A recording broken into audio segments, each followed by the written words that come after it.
¿Ustedes conocen a este señor que está aquí? Sí. ¿Quién es? Salvador Allende, un gran presidente socialista. Presidente de Chile del 70 al 73 hasta que llegó el general y se acabó todo. Yo no sé, porque era muy, para mí, demasiado comunista. Yo soy del otro partido. Fue injusto. Fue injusta la muerte de él.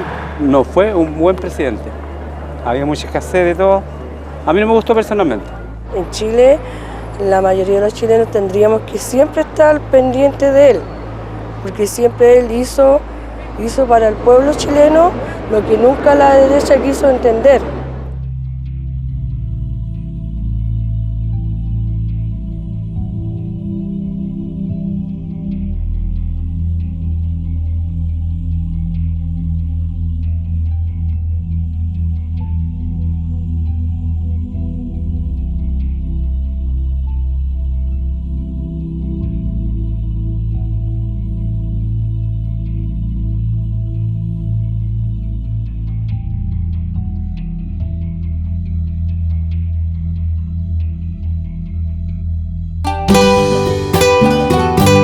El presidente Allende surge como un dirigente estudiantil en los años 20, 30, en un periodo muy convulso en Chile, que hubieron distintos golpes militares, pero que desemboca en los gobiernos del Frente Popular. Fue un periodo que duró desde fines de los 30 hasta el 73, en que hubo un gran pacto histórico, en que la vieja oligarquía terrateniente negoció que no le tocaran sus tierras, sus grandes latifundios, pero aceptó un cambio en el sentido de desarrollo del movimiento sindical obrero, de un proceso de industrialización en Chile, de un proceso de mayor democracia en el país.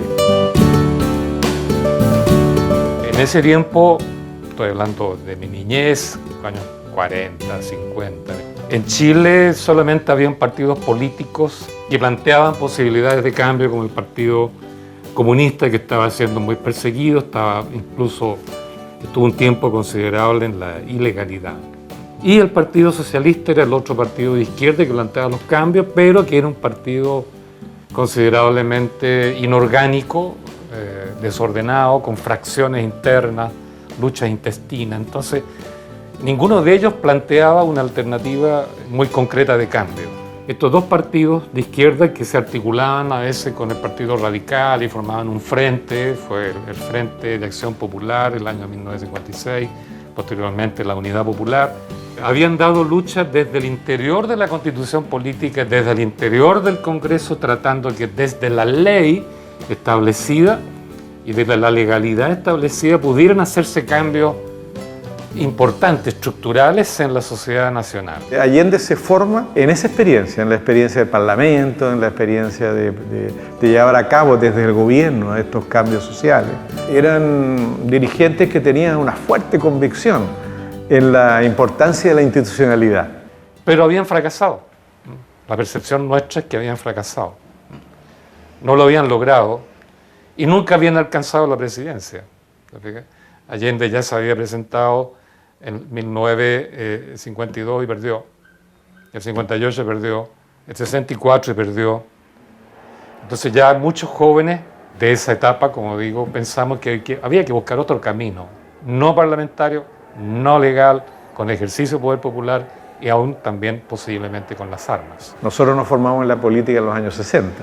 Se había producido la Revolución Cubana en América Latina, la lucha guerrillera se extendía por el continente y no teníamos la misma confianza en la democracia existente, institucional, existente en ese momento. Creíamos que era necesaria una democracia directa, participativa. Creíamos que había que constituir un nuevo poder y ese poder tenía que ser un poder popular. Entonces, en eso teníamos diferencias con Allende, ¿no? O sea, aquí hay dos posturas, digamos, dos estrategias para alcanzar el poder y poner ese poder al servicio de las mayorías nacionales. Uno, la Revolución Cubana, el 1 de enero de 1959, hecha a la dictadura de Batista a través de una vía armada. Y en el caso nuestro, de acuerdo a nuestra idiosincrasia, a nuestra tradición política, elegimos un camino que se denominó la vía pacífica, pero que tampoco era tan pacífica, porque existía evidentemente un avance multitudinario de personas, de hombres, de mujeres, de jóvenes, pero participando en otro sentido, en el sentido positivo, del trabajo voluntario, de entregar sus horas a esta revolución que habíamos conquistado en 1970 con Salvador Allende. Que se vayan a sus casas con la alegría sana de la limpia victoria alcanzada, y que esta noche, cuando acaricien sus hijos, cuando busquen el descanso, piensen en el mañana duro que tendremos por delante, cuando tengamos que poner más pasión y más cariño para hacer cada vez más grande a Chile y cada vez más justa la vida en nuestra patria.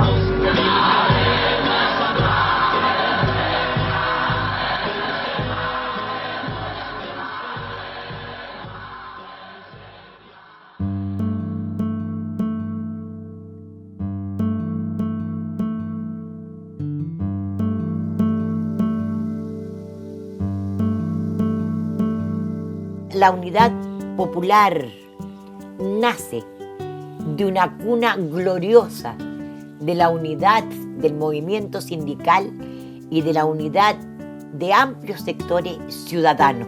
Y entonces Allende representa las fuerzas populares de la izquierda y se agregan en 1970, y esto es muy importante en la Unidad Popular, el concurso, la adhesión de sectores que se desprendieron de la democracia cristiana, de sectores cristianos, y se incorporaron a través del MAPU y de la izquierda cristiana a esta vasta campaña que llevó a la victoria al gobierno de Salvador Allende. Y yo creo que si algo que caracterizó además el periodo de la Unidad Popular fue esa pasión que despertó nuestro pueblo, ese sentirse protagonista, el ser parte de esa historia, el sentirse convocado a ese profundo cambio, esa unidad de la izquierda que él logró conformar con Partido Socialista, Comunista y otras fuerzas.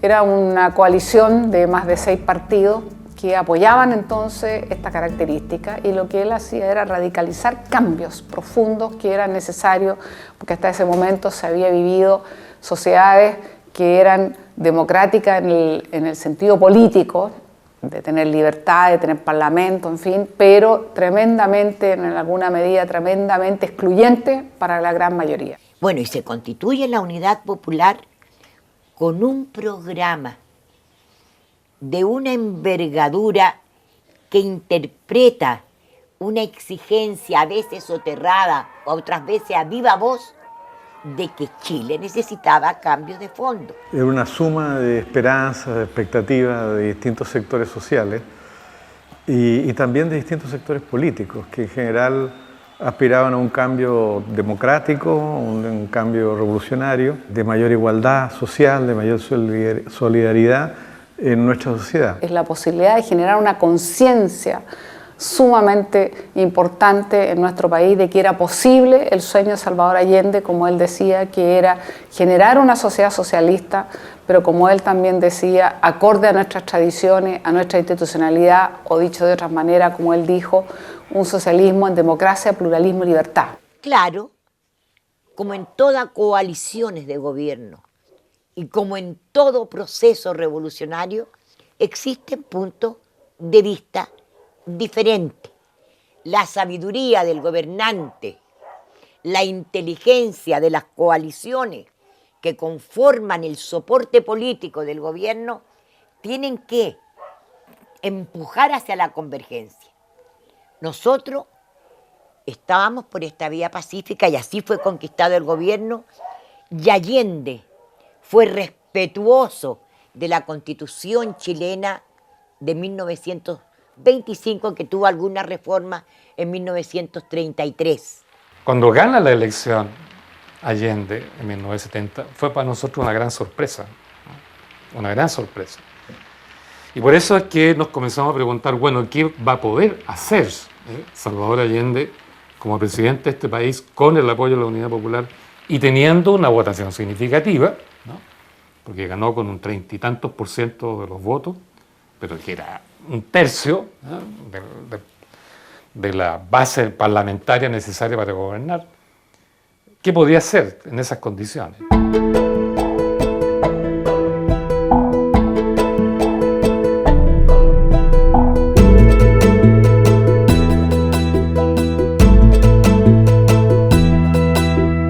La Unidad Popular, expresada fundamentalmente en el liderazgo del presidente Allende, accede al gobierno con un programa que se llamó de las 40 medidas.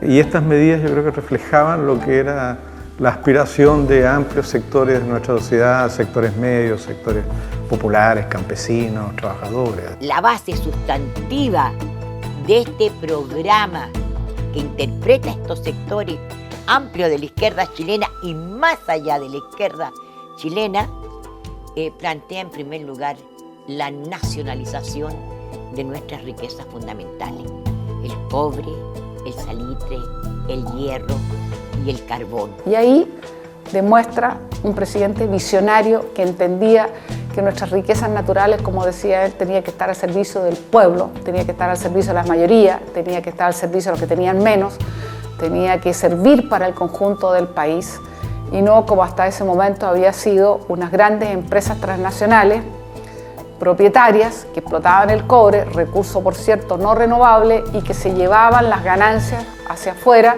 y lo que quedaba en Chile era bastante poco.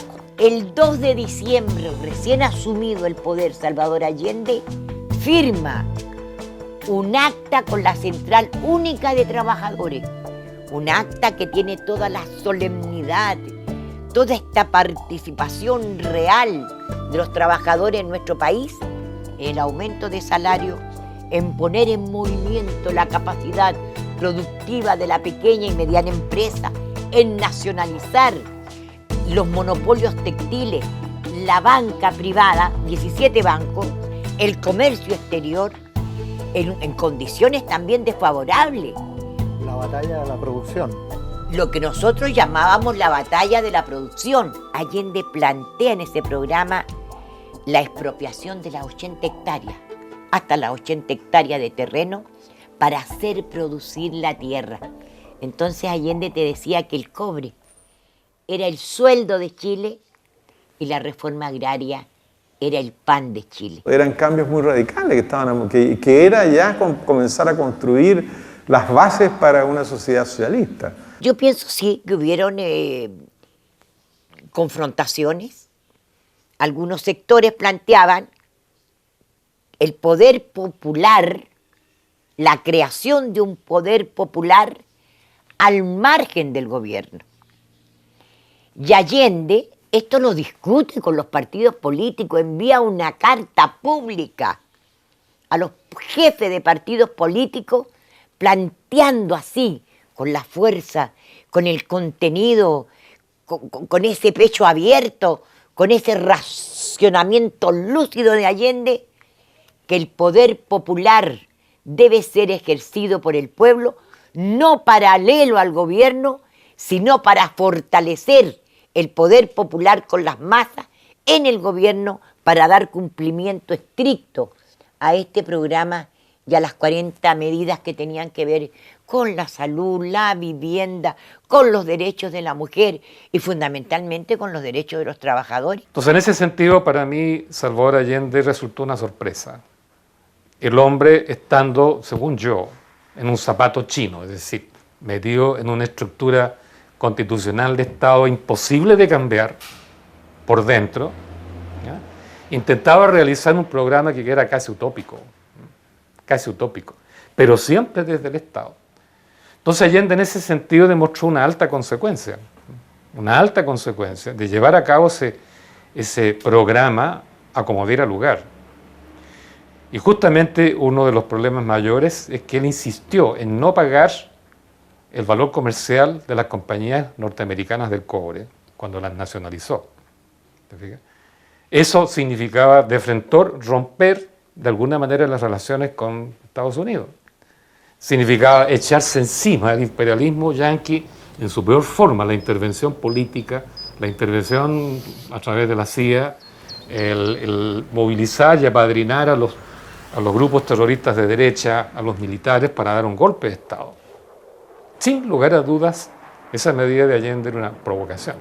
Entonces Allende en ese sentido tenía esta ambivalencia de que él era realmente un político parlamentario, legalista y constitucionalista, y eso lo limitaba extraordinariamente. Pero por otro lado era un hombre leal con su clase, leal con los valores socialistas y revolucionarios, pero esta doble, filiación o esta doble identidad le impidió imaginar una estrategia y una táctica, diría yo, de resistencia activa y vencedora.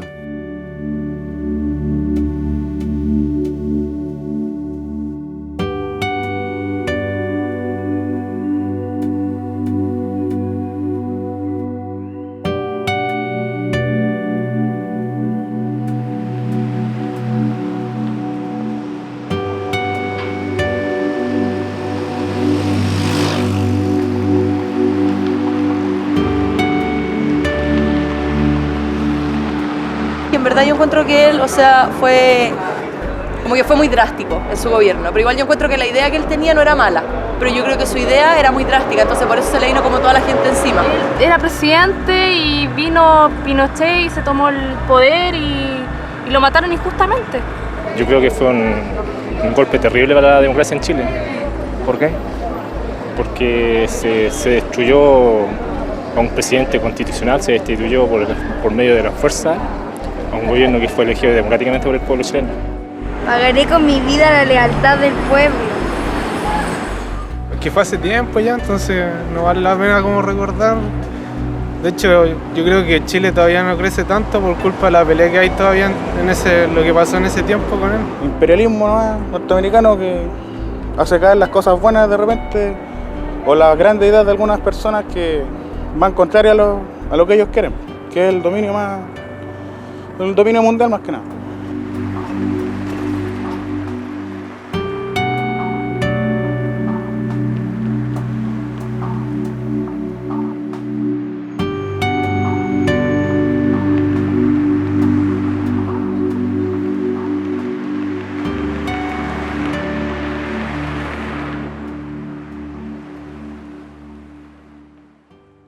Las Fuerzas Armadas y de Orden han actuado en el día de hoy solo bajo la inspiración patriótica de sacar al país del caos que en forma aguda lo estaba precipitando el gobierno marxista de Salvador Allende.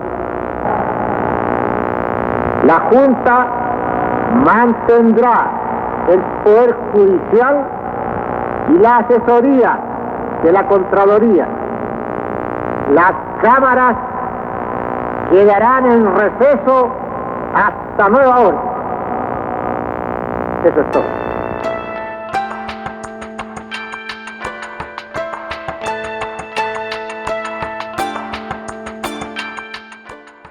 El gobierno no habría durado los 1000 días, tal vez habría durado bastante menos, porque las fuerzas opositoras desde Nixon para abajo, que estaba gobernando, y la CIA y sus intervenciones en Chile, se desplegaron antes que Allende asumiera, como lo demuestran las investigaciones del Senado norteamericano. En Chile, antes del golpe militar del 11 de septiembre de 1973, se produjo el 29 de junio, si no recuerdo mal, lo que se llama el tanquetazo, que fue una especie de intento de golpe de una unidad, sobre todo de tanques y en otras unidades del ejército, que fue detenido por el jefe en ese momento de las Fuerzas Armadas, que era el coronel Prat. Él detiene ese golpe, pero sobre todo los suboficiales y los oficiales antigolpistas que estaban con el gobierno de Allende evitan que salgan las unidades. Pero al tomar esa medida, ellos se descubren, se muestran que son antigolpistas. Y se produce una movilización en Santiago enorme, digamos, 1 millón de personas que se movilizan y rodean todo el palacio de gobierno donde estaba Allende para proteger al presidente Allende, exigiendo paredón para los golpistas. Cosa que en definitiva no se toman las medidas. Y eso da un aire a los golpistas para comenzar a sacar al mando de las unidades a todos los oficiales que estaban contra el golpe. Ya una persecución interna dentro de las Fuerzas Armadas y preparar las condiciones para el golpe que viene después, que es el 11 de septiembre. Esa situación, yo diría, produce en Chile como una baja, una pérdida de moral, el ver que no se tomaban las medidas para cambiar esa situación. Y comienza un proceso de desmovilización. El mismo día de ese tanquetazo del 29 de julio, nosotros discutimos mucho en la dirección del MIR si nos lanzábamos o no. ¿Qué decía lanzarse? Es que ya nosotros teníamos una organización en una parte de las Fuerzas Armadas y teníamos acceso a arsenales de la Fuerza Aérea, de Carabineros, algunos del Ejército. Y la disyuntiva era si repartíamos las armas y generábamos una situación de ese tipo. Y al final Miguel Enríquez, no sé si correctamente o no, es difícil saberlo, decide, nos dice no vamos a hacerlo. ¿Por qué? Y tenía razón en una cosa. Porque si nosotros hacíamos eso, nos íbamos a enfrentar con el propio gobierno de Allende. Y no nos podíamos enfrentar con el gobierno popular, que estaba en contra de tomar una medida tan radical como esa. Entonces decidimos no hacerlo, no hacer nada en eso. Se pasó el cuarto de hora, que se pudo haber defendido el proceso, no sé. Se podría producir una guerra civil también. Allende nunca entendió que, siendo gobierno, él podía dirigir un cambio de estrategia y permitir que el pueblo se organizara, ¿verdad?, para, qué sé yo, radicalizar la revolución, ya no, digamos, saltándose la Constitución, ignorando la Constitución. Nunca se atrevió, me dijo. Todo el mundo le decía, pues, ¿cómo va a defender esto? Si Estados Unidos va a reaccionar, la oligarquía va a reaccionar, todos los gremios patronales van a reaccionar, ¿cómo lo vas a defender? Si él va a defender todo el ejército. Entonces él decía, el ejército chileno es profesional, se va a jugar por la defensa de la Constitución. Todos los parlamentarios de esa época creían eso, y lo creían de verdad. Y Carlos Altamirano me dice, Allende lo creía, los milicos, me dijo, son profesionales, van a respetar la Constitución. Entonces, toda posibilidad de golpe se anula porque los milicos van a respetar la Constitución.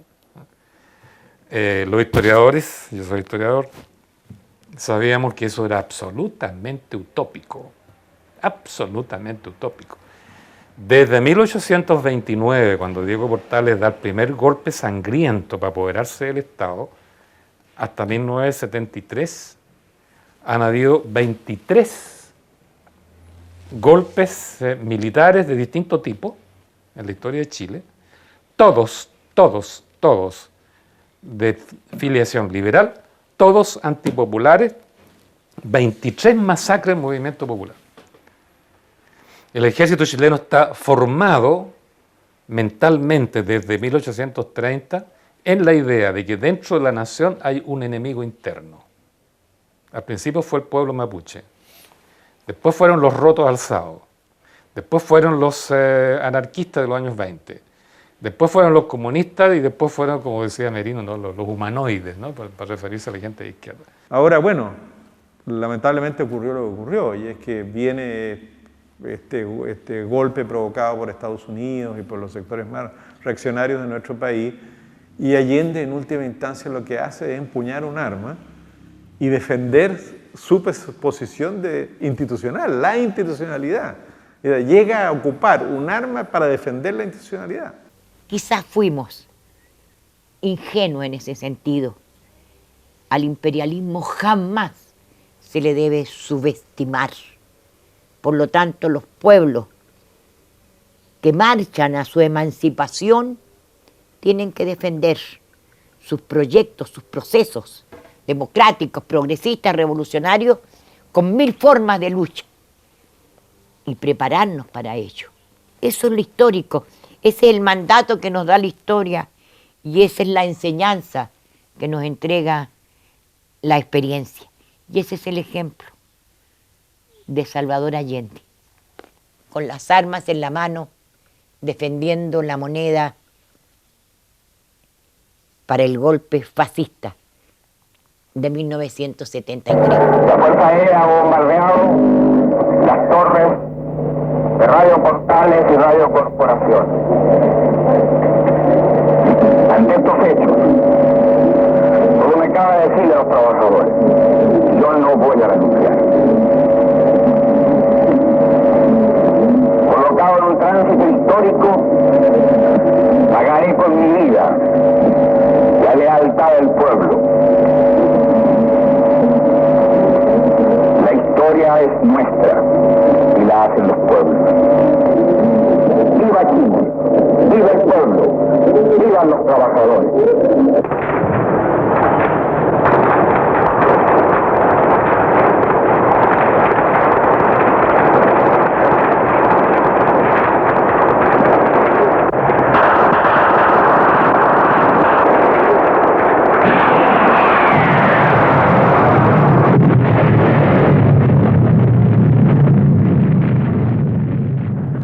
¿Qué me pasó? Salí temprano de mi casa. Era primavera. Se había llenado un jardín que tenía en la calle Doble Almeida de rosas. Mi partido me había dicho, tú tienes que ir al Cordón Vicuña Maquena, donde estaban las industrias Luchetti, Comandari, Textil Progreso. Partí, incluso no me puse media. Partí. Mis hijos, cuídate, mamá, mi marido abrazada a mí, cuídate. Partí con el compañero Hermosilla, que era el chofer de una camioneta Chevrolet que el partido me había puesto a mi disposición. Partí a la fábrica. La gente esperaba, no el discurso. En la industria Comandari, cuando me vieron los compañeros, compañera Mireya, ¿dónde están las armas? O sea, había una decisión de resistencia en nuestro pueblo. Los helicópteros volaban, nos apuntaban con sus metralletas. Víctor Díaz, el subsecretario general del Partido Comunista de Chile, a la 1 me llama por teléfono a la industria Textil Progreso, industria textil. Sal de ahí porque a las 3 de la tarde viene el toque de queda. Tienes que salir de alguna manera, trata de no salir en la camioneta. Ese mismo día asesinaron a Luis Hermosilla, el chofer que manejaba esa camioneta roja, Chevrolet, por la espalda. Yo me escondí en una casa, en otra casa. Evidentemente la gente, después del bombardeo en La Moneda, esa actitud de sorpresa maldita, increíble, de bombardear con premeditación el símbolo del poder popular que encabezó el presidente Allende, significaba que venía una situación nueva también en la mentalidad de la gente, el temer por su vida. Por lo tanto, ese día fue un día tremendo, un día que recuerdo que los trabajadores pedían armas. Entonces puedo sacar yo una conclusión, quizás personal, pero también una conclusión política. Cuando existen estos procesos revolucionarios y se van cumpliendo los planes del imperialismo para desestabilizar a los gobiernos, no queda otra alternativa que defender con todo lo que tengamos, con las armas en la mano, a esas conquistas y a ese gobierno.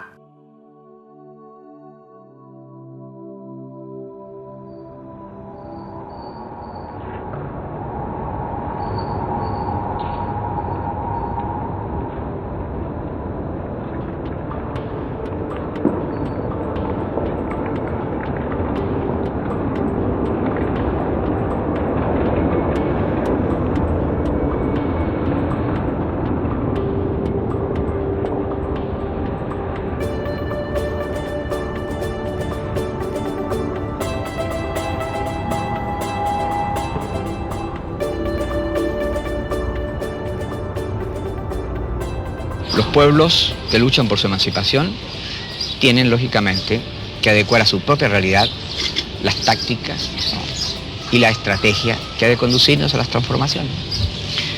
Chile, por sus características, por su historia, es un país en donde la institucionalidad burguesa ha funcionado a plenitud y en donde dentro de esta legalidad burguesa el pueblo sacrificadamente ha ido avanzando y consiguiendo conquistas, ha ido concientizándose, ha ido comprendiendo que no es dentro de los regímenes capitalistas ni del reformismo en donde Chile podrá alcanzar la dimensión de país dueño de su independencia económica y capaz de llegar a niveles superiores de vida y de existencia.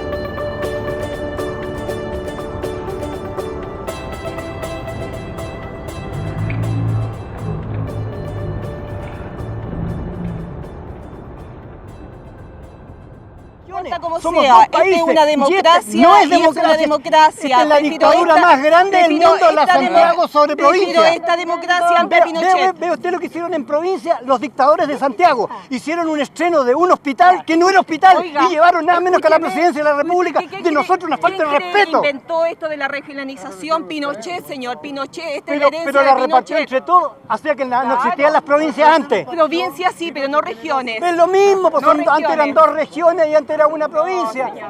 No. Mire, por lo menos usted puede estar aquí reclamando. En no dictadura estoy reclamando no podría, nada. Pero puede estar hablando. Yo tengo este 74 años y me encanta que este país esté sonado, a nuestro porque voto. se lo merece estar sonado. Nosotros hemos ganado. Esto es una mugre como país. ¿Quién ganó esto? ¿Quién? Esto lo ganamos nosotros, los ciudadanos. ¿Qué es lo que han ganado con la democracia? No con importa. Mire, el derecho a hablar, señor, el derecho a hablar, el derecho a estar aquí y conversar. Usted está sin argumento. Yo tenía sin argumento, porque escuchen el argumento, pero no me quieren escuchar ustedes que son demócratas. ¿Qué cosa? Con el fusil en la mano. ¿Qué cosa? El argumento de andar con el fusil en la mano. ¿Pero quién ha hablado de fusil? Pero si usted está pero usted no está colocando un fusil en mi mano. No, lo estoy defendiendo. Estoy diciendo que lo que está ahora lo hizo Pinochet, nada más. Pero la injusticia que hay ahora, ¿quién la hizo?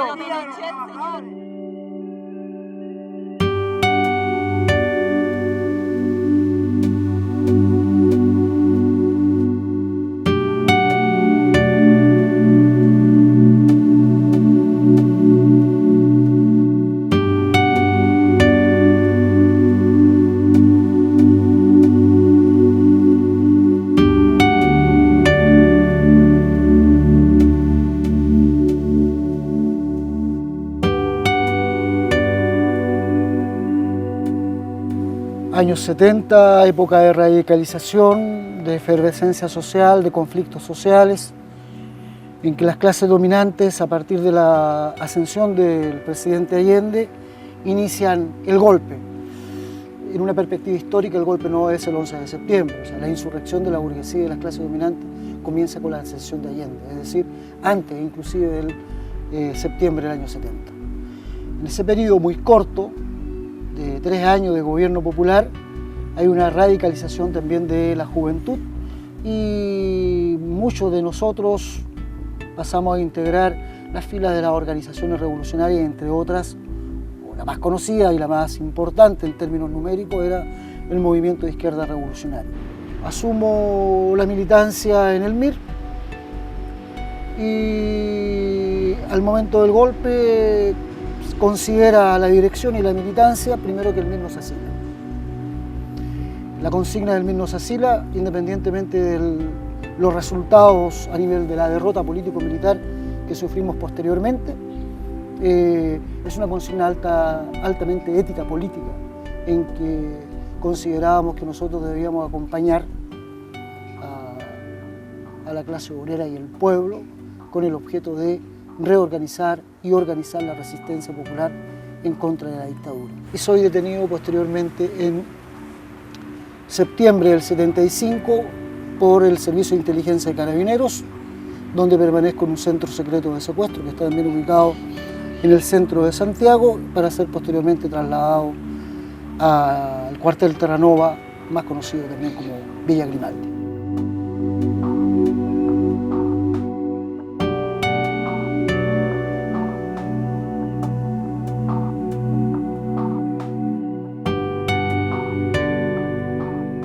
Estamos acá en un lugar que reviste mucha simbología. Es el lugar donde conocimos los más altos grados de solidaridad, como también los más altos grados de traición y de bajeza que en este tipo de circunstancias, en experiencias de estas características, puede vivir el ser humano en ese tipo de relaciones sociales. Y aprendimos a comunicarnos con otros signos, y eso nos permitió transmitir y crear lazos de solidaridad, pero sabíamos también que habían altas cuotas de traición, bajeza, por cosas insignificantes que aquí revisten una importancia enorme: un pedazo de pan, un cigarrillo o alguna prebenda.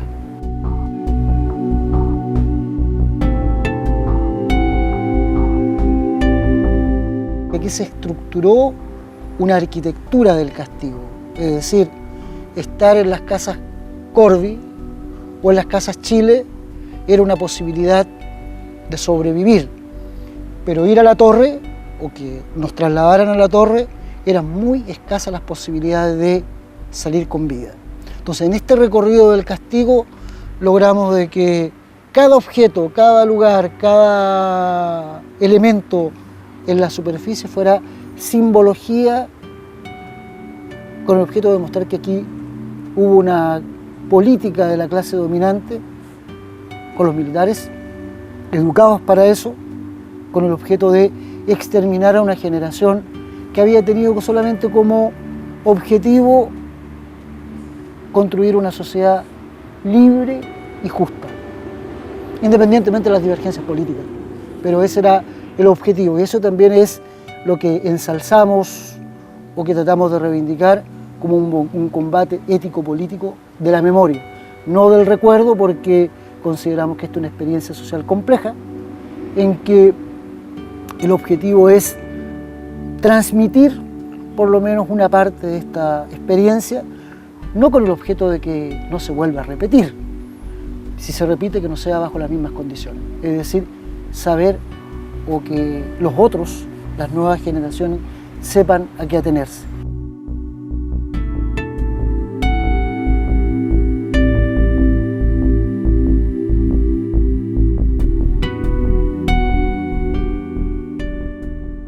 Desde el hondo crisol de la patria se levanta el clamor popular, ya se anuncia la nueva alborada, todo Chile comienza a cantar, recordando al soldado valiente, cuyo ejemplo lo hiciera inmortal. Enfrentemos primero a la muerte, traicionar a la patria jamás. Venceremos, venceremos, mil cadenas habrá que romper. Venceremos, venceremos, al fascismo sabremos. El golpe, desde luego, fue para acabar con la Unidad Popular, acabar con los partidos obreros, populares, revolucionarios, acabar con las organizaciones sociales, acabar en definitiva con ese proceso de cambio revolucionario que había. Pero el golpe fue también un golpe dentro de la clase dominante. El golpe lo hacen no solo para contener el avance revolucionario, sino para abrir las puertas al neoliberalismo. Era terminar con la burguesía industrial nacional. E instalan un modelo brutal de mercado, en que las condiciones a lo largo de esa década hubo crisis muy grande. El 75 el producto cayó como 10% y el 81-82 con otra crisis volvió a caer el 10-20%, de manera que el crecimiento promedio del país durante toda la dictadura es unos 1,7, 1,8%. mientras en democracia es muchísimo más alto, de los más altos del mundo, además, exitoso. Hago este punto porque mucha gente un poco necia dice la dictadura es necesaria para que el país crezca. Mentira, en democracia se crece mucho más y hay mucho más política social. Ese modelo es un modelo muy individualista, con una reducción del Estado, con una primacía del mercado, sin políticas sociales, salvo unas políticas de empleo para poder comer. Inversión pública muy baja, infraestructura prácticamente nada. Y tiene la característica de abrir el país a la economía internacional y dejar instalado un sistema de equilibrios de precios en el mercado con todos los costos sociales. Hereda la Concertación ese esquema. Y las primeras reacciones, me acuerdo en la campaña 1 que tuvimos, en la cual yo también participé, era la democracia va a traer fuga de capitales, inflación, desorden, caída de la inversión. Bueno, y ha resultado que es uno de los periodos más exitosos. No cabe duda que estos 20 años de democracia hasta el 2010 van a ser los más exitosos en términos económicos, sociales y culturales de la historia de Chile. La Alianza Democrática, que transó la transición con la dictadura, fue un pacto. O sea, se debilitaron las fuerzas internas de la dictadura. Entre duros y blandos, los blandos la derecha, que veían que a través de la lucha del pueblo, que adquirió relieves, yo te diría, importantísimos de movilización de otro tipo, porque estamos hablando de la lucha contra la dictadura. Esa gesta casi épica, que significó finalmente, además, partidos que estaban divididos se unificaran, como el Partido Socialista, en fin, y se fue conformando finalmente esta cultura que terminó en lo que llamamos la concertación de partidos para la democracia. Concertación de partidos que con bastante, diría yo, capacidad previsora pudo mostrar y conducir un camino, y ese camino significaba no enfrentar de manera armada una dictadura que era realmente un baño de sangre mayor, sino que era a través de las propias herramientas que dejaba la propia dictadura, le hace la Constitución impuesta del año 80, pero que en definitiva permitía este referéndum. Hubo una parte de la oposición que aceptó lo que les ofrecían, que era participar del poder, y traicionó al movimiento democrático popular. Esa es la realidad. La concertación de partidos, en definitiva, que se genera, es también, y hay que decirlo con mucha claridad, haber aprendido con bastante generosidad nuestra propia historia, de nuestros dolores, de nuestros sufrimientos, de nuestras separaciones y divisiones que teníamos con fuerzas políticas que jamás habíamos estado juntos, más bien fuimos más que adversarios, incluso enemigos. Y esto fue como la conciencia que solamente una coalición tan amplia centro-izquierda era lo único que podía efectivamente permitir ganar el no, y un año después entonces las primeras elecciones democráticas. Y los grandes cambios no los puedes hacer solo. Las fuerzas de oposición de derecha pueden tener menos votos, pero tienen medios de comunicación, tienen poder económico, influencia militar, que te hacen que sea muy difícil que tú enfrentes ese proceso y ese poder sin una coalición ciudadana grande que respete las instituciones, que las instituciones sean tu defensa y que seas mayoría para poder lograr los cambios. Muchos de esos senadores, muchos de esos diputados, muchos de esos dirigentes que hoy día están ya por décadas en el gobierno, subieron al gobierno a costa de la lucha de nuestro pueblo, de los mártires de nuestra lucha. Y tuvimos la capacidad, los socialistas, de aceptar, de entender y con mucha generosidad que aquellos que habían sido opositores férreos a Salvador Allende, algunos incluso partidarios del golpe, estábamos viviendo otro momento, otra etapa, y que ya no solo no eran nuestros adversarios, sino que nuestros aliados para poder construir esa mayoría que permitiera ganarle a la dictadura de Pinochet. Lo que hicieron fue entregarse de manos y pies a las grandes empresas transnacionales, al imperialismo norteamericano, a formar grandes tratados como el ALCA, etcétera, con ellos, y desarrollar este capitalismo tan brutal que nosotros vivimos en nuestro pueblo, en Chile, en nuestro país, y que yo francamente no se lo desearía a ningún otro pueblo de América Latina. Se ha corrido una voz que es falsa. La concertación es heredera y ha mantenido el modelo económico de la dictadura. Mentira. Nosotros hemos cambiado radicalmente el concepto de modelo económico por una razón muy simple.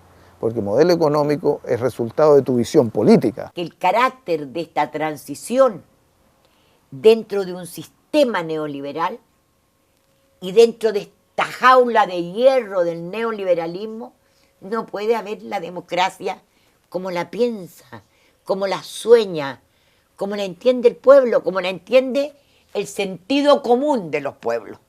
Entonces, se trata de que Michelle Bachelet, una presidenta mujer, aplaudimos, pero está con las manos atadas, sin dar pasos necesarios de cambio, ni siquiera para cobrar los impuestos que se llevan las empresas norteamericanas que le fueron devueltas. O sea, hay una situación de un tránsito que no contiene el sentido de cómo lo entendemos de una democracia real, de una democracia tangible.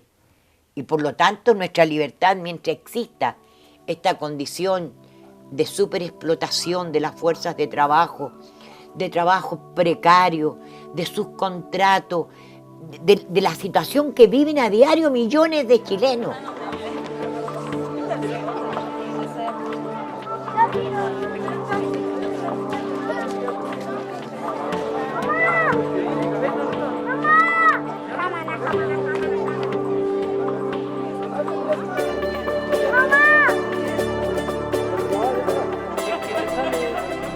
La derecha nunca ha dejado de gobernar en este país. Tenemos una pseudo-democracia. Las grandes empresas, ¿de quiénes son? El país está vendido a los capitalistas extranjeros, a los españoles. Un poco más y no son dueños de la casa donde vivo yo. Santiago, la peor bacana del mundo, ¿quién es eso? Nosotros somos bajitos, nos sentamos y un poco frenan y nos vamos para adelante. Las personas de la tercera edad no podemos andar en esos vehículos. Yo hablo porque soy de la tercera edad y soy pensionada. Ahora le pregunto, entonces, ¿para dónde hay que ir? ¿Para la izquierda o para la derecha? Mire, los políticos, yo lo único que sé decirle que en este momento los políticos se están llenando los bolsillos. A costa de todos nosotros los chilenos. Por lo menos en la época de Pinochet teníamos tranquilidad, hasta cierta medida tranquilidad. Ya, yo no le discuto que ocurrieron un montón de cosas. Sí, también, sí es verdad. Es verdad, todos perdimos seres queridos. Pero en todo caso yo le digo honestamente que no sé para dónde vamos. Eso, risa. Lo único que ha causado la presidenta Bachelet es risa. Encuentro que ha hecho un buen gobierno. El problema es que aquí en Chile igual la izquierda o lo que es la concertación acá está muy contaminada. Malo. O sea, malo ¿en qué sentido? Porque no pueden tildarse de socialistas si no lo son. No actúan bajo un tinte socialista. Esta coalición hace acuerdos con la derecha para quedar todos bien, todos felices, y el problema es que como tienen en su poder todos los medios de comunicación de Chile, convence fácilmente a todo Chile de que están haciendo las cosas correctas. Como fue una transición larga, compleja, con concesiones, sin mayoría en el Parlamento, hemos tenido que ceder muchas veces, y eso también provoca frustración, y a veces provoca que la gente se confunde, y a veces provoca esta sensación de que está bien, hay políticas públicas, la gente las recibe, pero no necesariamente son protagonistas ellos, con un nivel claro de participación en esas políticas. Y eso es doloroso, porque tengo la convicción que mientras más participación pública haya, más legítima es esa política pública, y evidentemente que va a ser más efectiva y va a tener una identidad mayor, y no solo es algo que le llega a alguien, sino que ese alguien, ese ciudadano, esa ciudadana se siente partícipe de eso. Y creo que ahí hemos fallado abiertamente. La concertación se dice que no es burguesa, digamos, ni capitalista, pero en el fondo está administrando un Estado que sí lo es, de punta a cabo. Y lo administran muy bien. También lo están administrando, desde el punto de vista neoliberal, que la derecha, la UDI, se da el lujo entonces de ser populista, ¿no? Se invirtieron los papeles, ahora son ellos los populistas, y la concertación, que se supone que es de centro-izquierda, resulta que es más neoliberal, más papista que el Papa. Terminaron de privatizar todo. Todo lo que no privatizó el gobierno militar, lo terminaron de privatizar el gobierno. En vez de apoyar, promover las organizaciones populares, los sindicatos y hacerlos un interlocutor válido con el gobierno, lo que se apoya es el clientelismo. Se gobernó mucho tiempo con la amenaza a un Pinochet vivo, comandante en jefe, muerto Pinochet, una derecha que ya está enrelada en las instituciones, con la Fuerza Armada, dentro de todo en un proceso finalmente de normalización, ahí donde el hambre de proyectos se hace mucho más evidente, y el vacío. Y yo creo que efectivamente hoy día estamos en un problema, en un punto de inflexión muy fuerte en la izquierda chilena, en que no se logra entender qué significa ser un gobierno de izquierda, puesto que además tenemos un pacto con la alianza, con el centro del país, con el centro católico, que también se justificó por Pinochet, y que era un pacto contractual. Y hemos ido terminando cada día más por la vía de los hechos un pacto utilitarista, y no lo queremos asumir. Tienen miedo. Y aquí el miedo es lo que lidera toda la política desde que se volvió la democracia. La Concertación no hace nada socialista solamente porque está en una coalición en que trabaja con otros grupos que prefieren la inmovilidad en todos los sentidos. Si tú me preguntaras en la situación, en qué situación económica, social, en el modelo que quedó, ¿verdad? Yo diría, no es muy optimista, yo diría, ganó Pinochet. Pinochet instaló una estructura y una sociedad donde el capital es el que manda, ¿no es cierto? Y todos los problemas que hoy en día tienen los trabajadores y todo lo demás se debe a eso, porque ellos de alguna manera están reivindicando, queriéndolo o no, la figura de Allende, los conceptos de Allende, las ideas de Allende y las ideas justamente de la Unidad Popular.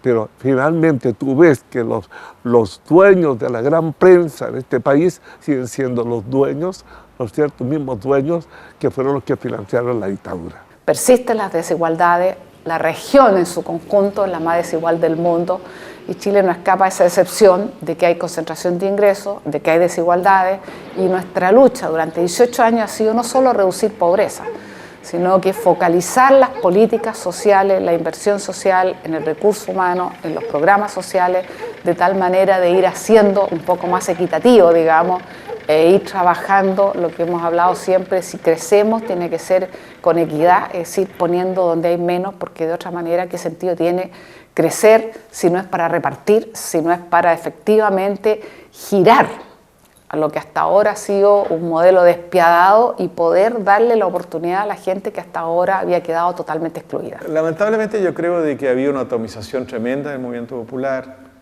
El clientelismo es un enemigo terrible porque en definitiva lo que hace el gobierno es que donde hay sectores más necesitados, más pobres, inventa un programa, les da un trabajo, etc., pero para crear una base electoral. Entonces, y te va generando toda una cultura, que es la cultura de que si tú quieres resolver tu problema lo tienes que hacer solo, individualista, tal ultranza. Todo el sistema cultural, digamos, del país apunta a eso. Hay que reconocer, la derecha chilena es una derecha con fuerza política, con fuerza económica, el empresariado, ahora fortalecida con este reciclaje del capitalismo a través del neoliberalismo, y evidentemente este gobierno se ciñe estrictamente a una constitución que nació en el fraude en 1980. Es una constitución elaborada en función de un modelo económico y social y político e institucional determinado, y eso no ha cambiado. Ha habido como retoques, acomodos, surcidos pequeños, pero lo esencial de la Constitución y del conjunto de leyes que emanan de la Constitución permanece exactamente igual. Siguen de alguna manera avalando el sistema que ha sido bastante nefasto para el país y que muy nefasto, y que creo que hay que seguir pensando que la lucha continúa. Yo creo que la esperanza nuestra está ¿dónde? Está en Bolivia, está en Ecuador y sobre todo está en la revolución bolivariana. Creo que en el lenguaje, que es donde se construyen realidades, esta izquierda ha renunciado a una cantidad de postulados, de posicionamiento, de protagonismo, que le han dejado un espacio enorme al conservadurismo y que recién, hace exactamente un año, se ha reestructurado, no sé si un proyecto, un grupo de gente encarnado, una rebeldía que se está apareciendo, un proyecto de izquierda. Comienza a surgir entonces un malestar y formas de expresión de ese malestar.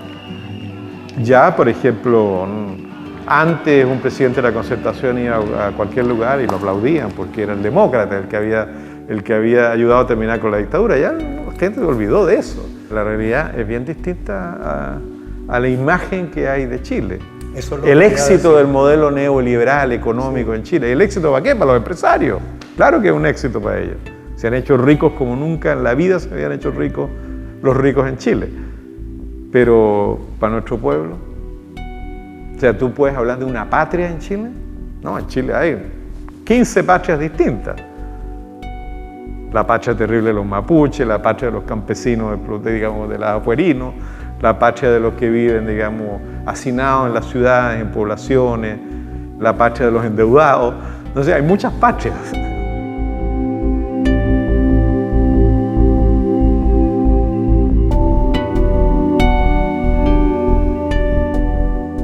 Pero vendrán otro aire aquí en Chile y llegaremos con decisión, con voluntad,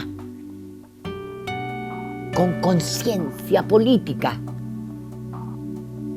a conquistar de nuevo un gobierno popular.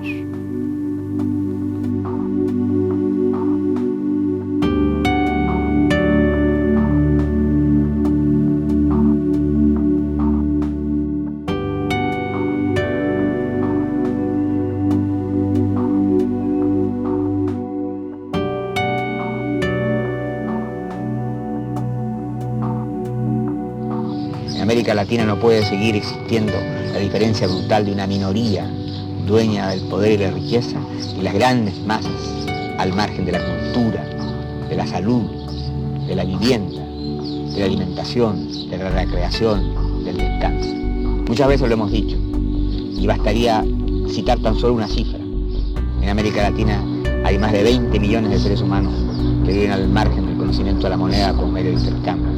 En América Latina hay 140 millones de semianalfabetos y analfabetos.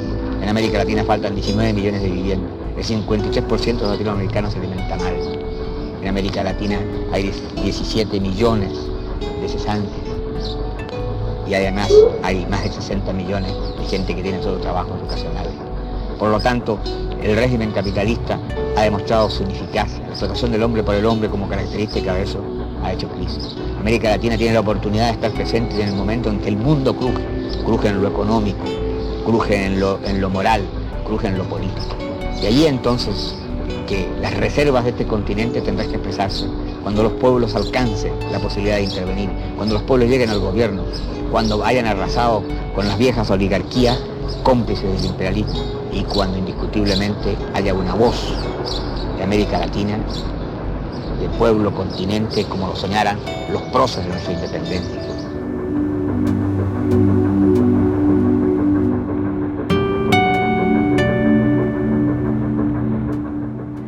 ¿Allende está vivo? Yo creo que en la mente de de los muchos. comunistas y de muchos en Chile todavía sigue presente. Como que los comunistas no... O sea, por lo menos a mí no me gusta la gente comunista. Para mí yo lo considero negro. Él quería la igualdad para todos y que todos fuéramos iguales, que todos tuvieran la misma oportunidad de estudiar, que todos tuvieran los mismos recursos. Yo creo que se le debería hacer un homenaje. Tal como se le hicieron sus homenajes a Pinochet, él también merece uno, porque él fue presidente de Chile electo, no impuesto. Se tiene que recordar.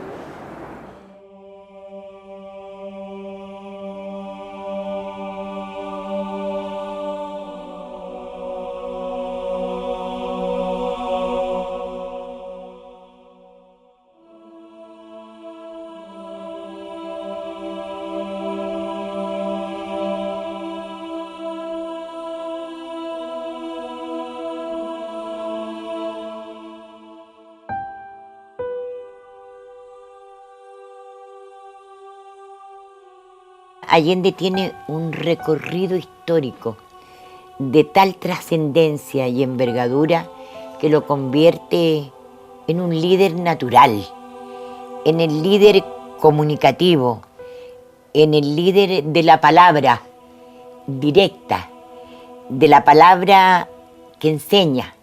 Era un político parlamentarista, era un politiquero. Dominaba el arte político del Congreso, ¿te fijas? Y ahí se destacó. Pero siendo eso, al mismo tiempo fue muy leal a sus convicciones en el sentido de que había que liberar la clase popular, o la clase trabajadora, como él decía, no hablaba de clase popular, de clase trabajadora. Y fue consecuente en eso. La gente tenía absoluta identificación. En Chile existió lo que se llama el allendismo. Y el allendismo iba más allá de los partidos, iba más allá de la coalición de gobierno, iba muchísimo más allá porque la gente reconocía un líder que desde muy temprano en su vida había tenido siempre el mismo mensaje. El mensaje de decir, hay que trabajar por la justicia social, hay que abrirle camino a aquellos que no han tenido esa oportunidad, hay que hacer de cada hombre, de cada mujer, de cada joven, de este país, de cada trabajador, alguien que tenga derechos y que se pueda realizar, que tenga oportunidades. Y yo creo que la gente le caló mucho. Y finalmente, si uno lo revisa hoy día, en los tiempos de hoy, es difícil encontrar ejemplos de alguien tan consecuente a lo largo de toda su vida. Allende era un hombre que le conservo un gran cariño muy profundo por su consecuencia, por su deseo de vivir, por su humanidad, por su afectividad y por su valentía, coraje y compromiso. Allende es futuro, no es pasado solamente. Sigue vigente lo que en política es esencial siempre, que es el compromiso con la justicia y con la libertad. Y en el caso de Allende, que sigue vigente plenamente, es la convicción, como demócrata, de que tú puedes alcanzar esos cambios sociales en democracia, no con dictadura. Allende es un ejemplo de una gran honestidad política. Allende era un hombre humanista, un hombre con un sentido del humor, que realmente el humor fino del hombre culto, pero del hombre que también tiene el impacto que recibe a diario de este pueblo, del pobre, del humilde, del desposeído, del humillado, pero de los que quieren cambiar esta vida. Uno no podría decir que Allende no era un revolucionario. Él creía de que era posible hacer ese cambio revolucionario desde la institucionalidad. Él fue un tipo que se la jugó por sus ideas socialistas, por apoyar los procesos revolucionarios, los procesos de cambio. Y cuando ya es derrotado y entran las tropas a la moneda, en vez de entregarse, él prefiere quitarse la vida. Porque él le había prometido a su pueblo de que él no iba a salir, no iba a entregar el poder, el gobierno. Allende murió defendiendo con las armas en la mano el poder constitucional y democrático que el pueblo le entregó en septiembre de 1970. Y eso significa algo importante. Cualquier proceso revolucionario, considerando la idiosincrasia, la especificidad de cada proceso revolucionario, cuando está el imperialismo tratando de socavar las bases de esos procesos, cuando llega al límite y no da resultado la desestabilización, el desabastecimiento que crea, el bloqueo, el boicot, la conspiración urdida y unida con los sectores más reaccionarios del interior de cada uno de los países que inician estos procesos, yo pienso y digo hoy, no queda otra alternativa. Cuando tú conquistas un proceso realmente revolucionario, tienes que defenderlo con tu vida. Yo creo que por eso la figura de Allende, que es extraordinariamente respetable, plantea un problema de fondo. Un problema de fondo. ¿Dónde radicar el poder revolucionario? O lo radican los partidos que tienen representación en el Congreso dentro de la ley burguesa, digámoslo así, y dentro del Estado burgués, por más izquierdistas que se digan ser, o de frentón espera que el pueblo legisle y dicte su propia constitución y ejerza poder. Son como dos grandes alternativas. Yo creo que la experiencia de Allende muestra que ese camino parlamentarista puro se bloqueó.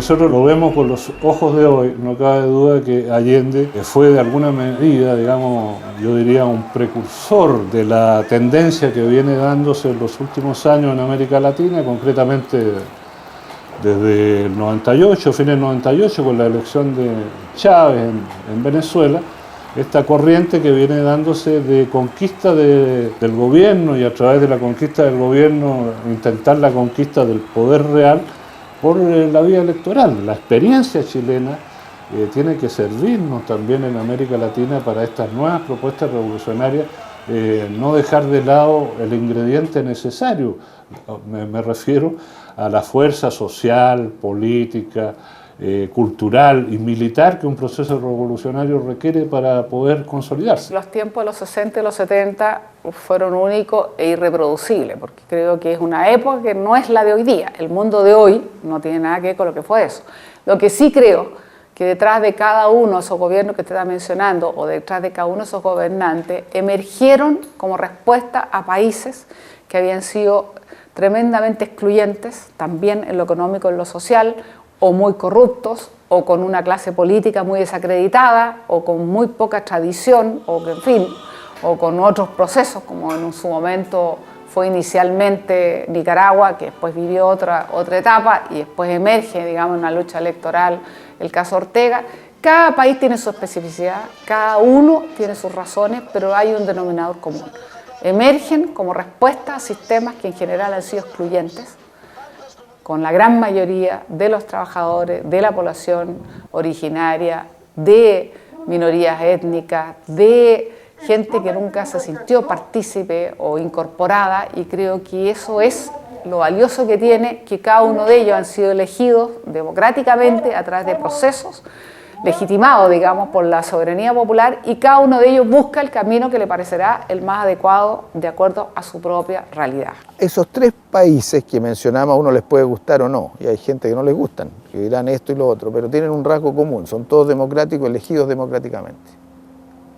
Con diferencias muy importantes, pero yo creo que el proceso ecuatoriano es muy distinto del venezolano y el venezolano muy distinto del boliviano. Hay en bolivianos aspectos étnicos muy distintos que los que puede haber en otros países, pero tienen una cosa en común, que surgen de la base social, surgen de una base más consciente, surgen de la necesidad de cambiar estructuras e instituciones que caminan en favor de ciertas minorías. Entonces, en ese sentido, el juicio que tenemos que hacer sobre los procesos latinoamericanos no debe ser el que muchas veces lo mandan desde Estados Unidos diciendo quiénes son los buenos y quiénes son los malos. Tiene que ser si es democrático o no es democrático en primer lugar, y podemos juzgar y discutir cuál es la mejor forma de hacer las políticas sociales, cómo hacemos más igualdad en democracia. Yo creo que ahí está también, digamos, el desafío que tiene cada uno de estos países donde ha ido emergiendo un liderazgo distinto, propio de cada país, que es cómo efectivamente son liderazgos que realmente van cumpliendo lo que le prometieron a sus pueblos, y cómo son liderazgos que realmente van abriendo el espacio de esas democracias, y cómo son liderazgos que realmente van incorporando a esas minorías excluidas, y cómo son liderazgos que permiten efectivamente que las políticas sean para la mayoría y no para las minorías privilegiadas. Y ese es nuestro desafío en general de nuestra región, y ese es el desafío de nuestra América, donde somos generalmente países con enormes desigualdades, mucha concentración de ingresos, y por eso que es tan importante el que vayamos ganando espacio para estas luchas y que nos permitan decir que le vamos cambiando la cara a nuestra América. Nosotros estamos asistiendo a procesos como es el caso, por ejemplo, de la revolución bolivariana en Venezuela, o quién sabe el proceso de Bolivia con Evo Morales, con el MAS, en que esa disyuntiva entre reforma o revolución, entre lo institucional y lo no institucional, entre el constituir un poder popular alternativo a la institucionalidad vigente, o usar esa institucionalidad para avanzar en cambio, hoy día toma otro carácter en esos procesos. Nosotros tenemos, por ejemplo, el caso de Venezuela, que ustedes lo conocen bastante más que yo, ¿no? En que se da eso, se da un gobierno, un líder revolucionario como es el comandante Chávez, que llega después de un intento de alzamiento fallido, pero finalmente llega electoralmente al gobierno. Y desde el gobierno impulsa un proceso constituyente de una nueva forma de poder. La propuesta del poder popular como un poder, llamémoslo así, paralelo al poder institucional, es la única forma, me parece, o una de las formas, quizá a lo mejor existe otra, pero en este momento no la conocemos, es la única forma, pienso en este instante, de ir desarrollando el nuevo poder, digamos, la nueva institucionalidad, para decirlo de alguna manera. Porque ¿cómo experimentas tú dentro de un Estado heredado? Lo que en ese momento aparecía como una contradicción, quién sabe, muy profunda, digamos, no para romper la unidad frente al enemigo común, pero en términos de cuál era la vía, el camino, esa discusión de las vías revolucionarias, hoy día la realidad ha impuesto de que no eran una u otra, es que sabes, son las dos. Sí. Es cómo llevar, digamos, a cabo, cómo desde la institucionalidad se puede hacer un proceso de cambios revolucionarios, de reformas profundas, de democratización radical y de constituir, en definitiva, una nueva democracia, una nueva forma de democracia. Paradojalmente, en este país que tuvo un desarrollo tan alto político como fue Salvador Allende y su gobierno, digamos, yo pienso que es uno de los países de América Latina más atrasados en la reconstrucción de una propuesta de izquierda de este siglo, una propuesta coherente, convincente, que logre atraer a grandes sectores de masa. No tenemos ni los liderazgos personales, que bueno, de alguna manera yo pienso se están incubando naturalmente en el seno del pueblo, pero tampoco tenemos los liderazgos colectivos, no tenemos la organización, no tenemos el proyecto, no tenemos la propuesta.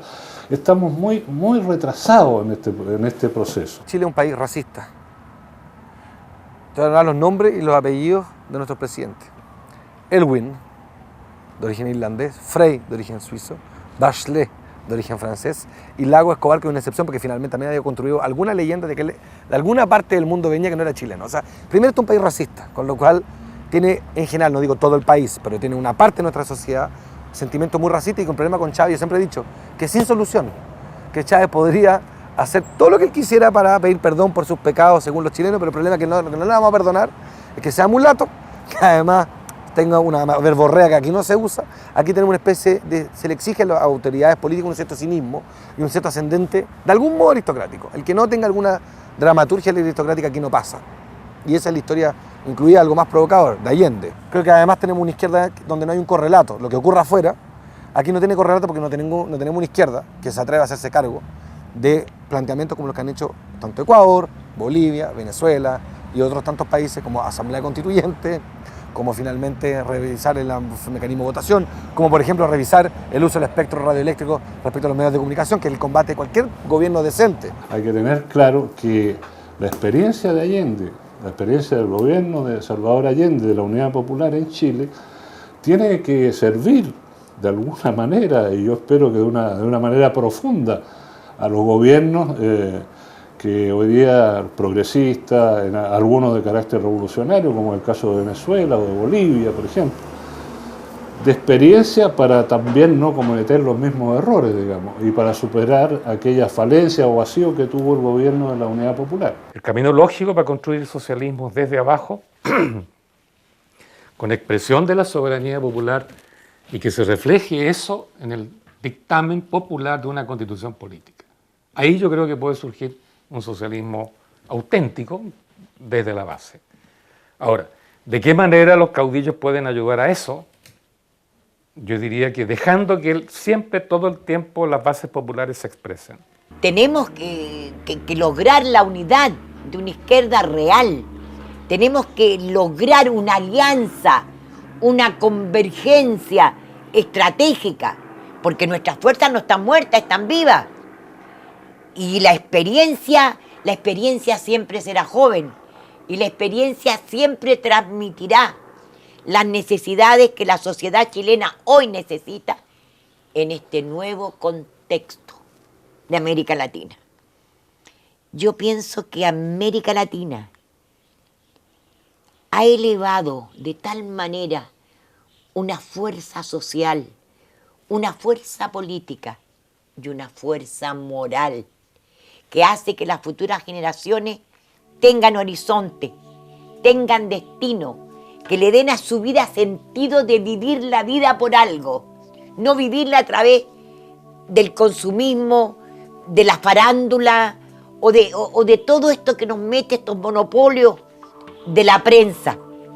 Entonces, se ha abierto un nuevo camino, yo diría un río más ancho que todos los ríos que cruzan nuestra América, con la revolución bolivariana que encabeza el presidente Hugo Chávez en su idea persistente, integradora, solidaria, en su atrevimiento.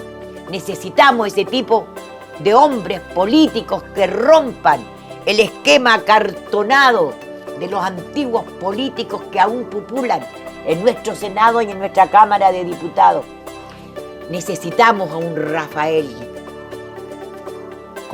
Correa del Ecuador, economista, pensador. ¿Cómo no vamos a necesitar a Evo Morales, que representa este tronco, esta raíz de los pueblos originarios de nuestra América? Y dejé fuera a Paraguay con el triunfo de un verdadero cristiano, de Fernando Lugo.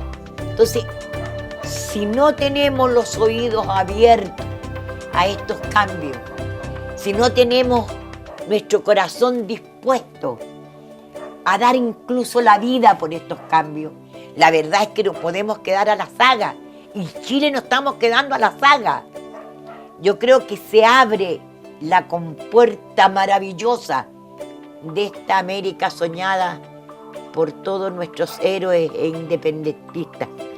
Por eso que uno se emociona, y es justo emocionarse frente a esta perspectiva, frente a esta posibilidad maravillosa de ser libres, verdaderamente libres.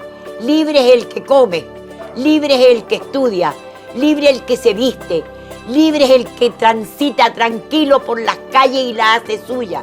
Esa es la libertad que nosotros queremos.